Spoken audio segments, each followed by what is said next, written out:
Welcome to The Explainer. I am absolutely thrilled to have you with us today because, wow, we are embarking on the ultimate mind-bending cosmic journey. Seriously, strap in. Today we're pushing the very limits of our imagination and tackling a massive puzzle that has literally stumped humanity for centuries. We are going straight to the edge of reality itself. It really all comes down to this core paradoxical question. Does the universe actually have an edge? I mean, think about it. If you hopped in a spaceship right now and just flew in a perfectly straight line forever, would you eventually smack into some giant cosmic brick wall? Or does space just keep going and going into absolute nothingness? Well, the answers that modern physics gives us are way, way stranger than a simple yes or no. Okay, let's dive into this, and let's ground this massive existential mystery in some hard data. 14 billion years. We know for sure that our universe had a definite beginning with the Big Bang around 14 billion years ago, and it's been expanding ever since. Now, common sense tells us that something that is actively expanding has to have an edge, right?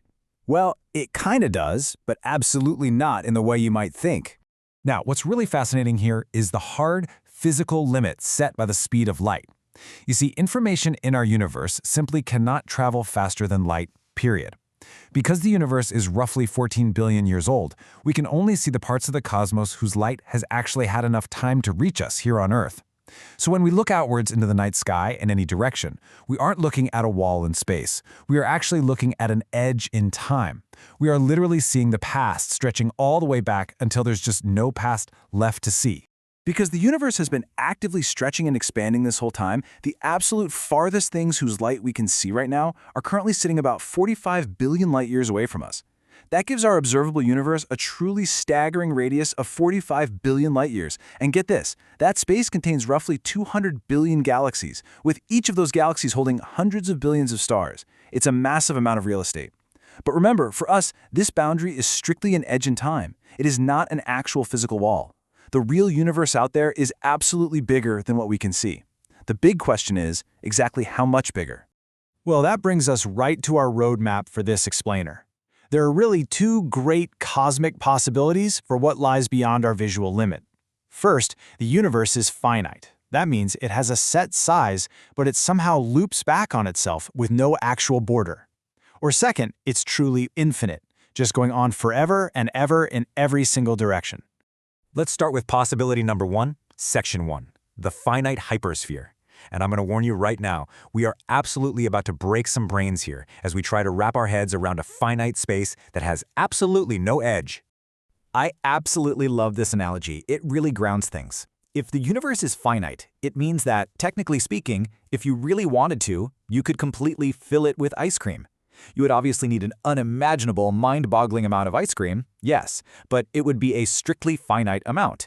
But wait, if it has a set amount of space, shouldn't it have some sort of container or border holding all that ice cream in? And if there is a border, what on earth is outside of it? Because, by definition, the universe is all there is. You can't have stuff sitting outside of everything. Luckily, physics has a brilliant little hack for this exact paradox, and it's called the hypersphere. To picture this, just imagine a really tiny ant walking around on the skin of an orange. That ant can only see a tiny little chunk of the orange peel, much like we can only see our observable universe. But if that ant starts walking in a perfectly straight line, it's eventually going to circle the entire orange and end up right back where it started. The skin of the orange isn't infinite. It has a set, finite surface area, but it has absolutely no border to fall off of. In a hypersphere, our entire 3D space is basically curled in on itself, exactly like that orange peel. Now, I know trying to visualize a three-dimensional space curled in on itself is practically impossible for the human brain. If you're finding this super confusing, believe me, you are not alone. So, the crucial point is this: mass creates gravity, and gravity actually bends space-time. If there's enough mass out there, that bending stretches on forever and can literally curve the whole universe back on itself. Meaning, if you flew your spaceship in a perfectly straight line for long enough, you would eventually loop all the way around and arrive right back at Earth. Now, we don't currently see any evidence of this curve when we look up. So if we are living in a hypersphere, it must be vastly huge. We're talking at least 1,000 times larger than our observable universe. But wait, because it gets even weirder. That brings us to section 2, the cosmic hyperdonut. Because honestly, some scientists looked at the hypersphere model and thought, nah, that's way too straightforward. So they proposed an even wilder, geometrically bizarre shape. Enter the hyperdonut. Just imagine the universe shaped like the frosting on a giant cosmic donut. And this brilliantly illustrates how it works. Much like the sphere, if you travel in a straight line, you eventually loop back to where you started. But unlike a perfect sphere, a donut has an asymmetrical matter distribution. So if two spaceships flew off in totally different directions, one taking the short way around the donut's inner ring and the other taking the long way around the outside, one of them would get back to the starting point way earlier than the other. Because of this incredibly strange geometry, light traveling from faraway galaxies would do some completely wacky and confusing things. It would create a literal cosmic Hall of Mirrors effect. You wouldn't just see faraway objects in two places at once, you would actually see them at entirely different moments in time. Light taking the short path might show you a star as it is right now, while light taking the long path might take millions of years longer to reach you. You could literally look out the left side of your spaceship and see a star being born, look out the right side and see that exact same star dying. How crazy is that? Okay, so much for finite geometries. Let's pivot to section 3, the infinite paradox, where space just goes on forever. And frankly, this is the standard cosmological model that most scientists actually use today to calculate what's happening in our observable chunk of space. But an infinite universe introduces its own deeply counterintuitive problems.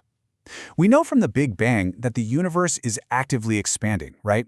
But if space is truly infinite, if it really goes on forever and ever without end in every single direction, how can it possibly get any bigger? Well, the answer is that cosmic expansion doesn't mean the universe is growing outwards into some empty void on the outside. It means the space itself is stretching. The actual physical distance between galaxies is growing over time. So yes, an infinite space actually can become bigger because the very fabric between the objects within it is stretching out. Welcome to the absolutely wild paradoxes of infinity. Now, I want to slow down our pacing for just a second here, because infinity gets much weirder than just stretching space. Let's look at section 4, endless copies of you. I want you to let the true existential weight of infinite probability really sink in for a moment. Let's move to and see how this builds into an undeniable mathematical reality. Everything in existence is made up of a finite amount of different particles, and a finite number of particles can only be combined in a finite number of ways. Now, the total number of combinations is unimaginably huge, but it is strictly finite.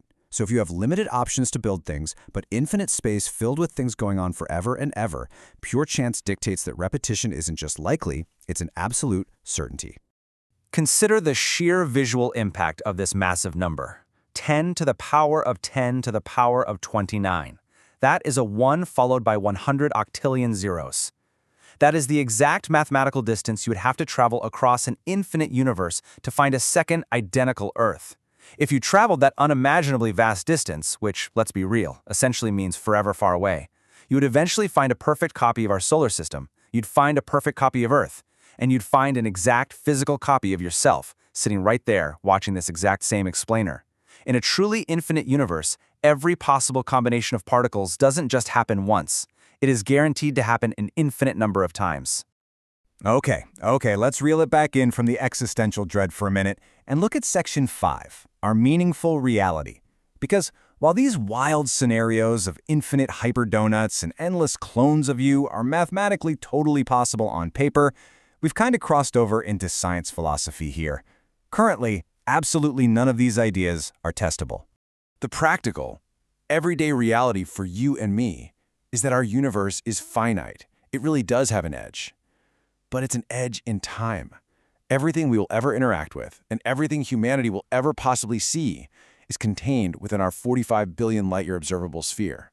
And practically speaking, that's almost certainly going to stay true forever. But you know what? There is deep comfort in that. To quote the source material directly, even if this finite universe feels a little small to you compared to the idea of true infinity, it's more than big enough to fulfill all the dreams that we and our descendants can ever possibly come up with. It is, quote, infinitely enough for all of us. So I'm going to leave you with this final provocative thought. We live in a bubble 90 billion light-years across, containing 200 billion galaxies, each completely bursting with wonders, mysteries, and phenomena we haven't even begun to understand. If our finite universe is vast enough for every single dream we can imagine, what will you choose to explore first? Keep asking those big questions, keep looking up, and I will see you on the next explainer.